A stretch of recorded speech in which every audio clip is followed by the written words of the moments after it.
開業嘅時候而家已經有30幾年嘅歷史啦。呢個電話當時係白天鵝客房裏面每個房間第一批電話，咁咧我哋仲係用緊啲撥輪嘅，但係已經白天鵝已經用緊啲按鍵電話，就相當先進。呢個電話仲係喺日本進口嘅。1983年，白天鵝賓館開業嘅時候用嘅茶壺、天鵝造型嘅陶瓷擺件，仲有保安制服嘅帽。67歲嘅黃昌就呢間唔到10平方米嘅小房間，就好似一個小型博物館咁。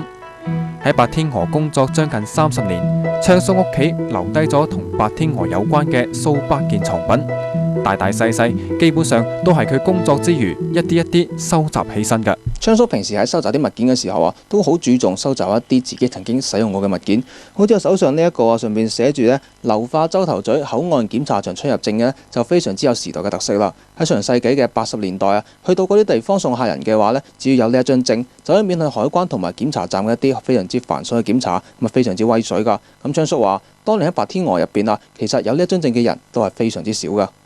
昌叔退休7年以嚟，時不時會到舊貨市場同天光墟入邊淘寶，亦屢有收穫。每淘到一件白天鵝賓館嘅老物品，都能夠令佢興奮半日。哇！又執到一件嘢真係，唔錯唔錯，唔知心嚟好咧。嗱，有一個茶壺仔係100蚊買翻嚟嘅，實際唔係紫砂嚟嘅，泥壺嚟嘅，但係佢打入白天鵝啦，咁樣我買咗佢。廣東台記者黃建明、程希祥報導。節目嘅最